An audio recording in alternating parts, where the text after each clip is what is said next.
ఎడారిలో సెలయేర్లు ఏప్రిల్ 27వ తేదీ. నేను జీవించువాడను మృతుడనైతిని గాని ఇదిగో యుగయుగములు సజీవుడనై ఉన్నాను. ప్రకటన గ్రంథము 1వ అధ్యాయము 18వ వచనం. పువ్వుల్లారా, ఈస్టర్ రోజున పూసిన లిల్లీ మొగ్గల్లారా, ఏది ఈ ఉదయం నాకు ఆ దివ్యమైన పాఠాన్ని మళ్ళీ చెప్పండి. ఎన్నో కృంగి ఉన్న హృదయాలకి మీరు అందించిన ఆ శాశ్వత జీవపు కథను నాకు వినిపించండి. జ్ఞానం నిండిన ఓ పరిశుద్ధ హృదయమా, ఏది మరోసారి నీ పుటలు తిరగయ్యనియ్యి. చనిపోవడం లాభమంటూ నీవందించే నిశ్చయతను మళ్ళీ రుచి చూడనియ్యి. కవులారా, నిత్య జీవపు సూక్తులు ప్రతిధ్వనించే మీ పదాలను మళ్ళీ వినిపించండి. గాయకులారా, ఉత్సాహ గీతాలు అందుకోండి. ఆ పునరుద్ధానపు కీర్తనను మళ్ళీ వినిపించండి. చెట్లు, చేమలు, పక్షులు, పురుగులు, ఆకాశం, సముద్రం, గాలులు, వానలు, మీరంతా ఆ సందేశాన్ని క్రొత్తగా వినిపించండి.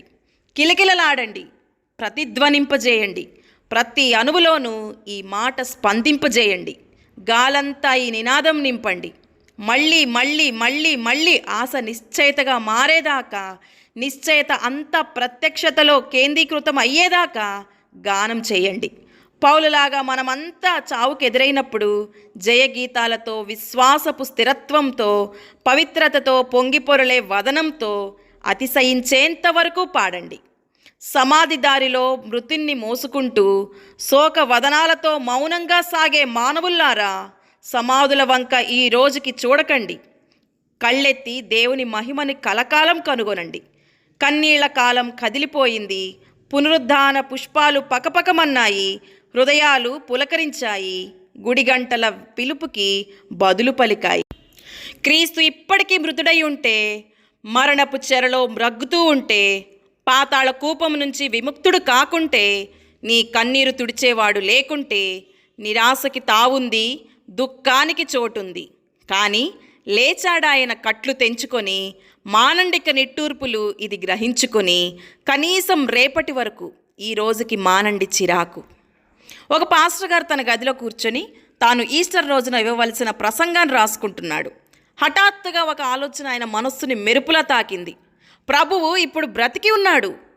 ఒక్క గంతులో ఆయన కుర్చీలో నుంచి లేచి కాలిగాలిన పిల్లిలా అటు ఇటు పచార్లు చేయసాగాడు. క్రీస్తు బ్రతికే ఉన్నాడు. ఇప్పుడు ఒకప్పుడన్నవాడు కాడు, ఆయన ఇప్పుడున్నవాడు. ఆయన కేవలం ఒక చరిత్రాత్మక సత్యం కాదు, ప్రస్తుతం సత్యం, జీవించి ఉన్న సత్యం. ఈ ఈస్టర్ నిజం ఎంత గొప్పది! మరణం నుండి తిరిగి లేచిన క్రీస్తును మనం నమ్ముతాం. గతంలోకి మీ ముఖం తిప్పుకోకండి.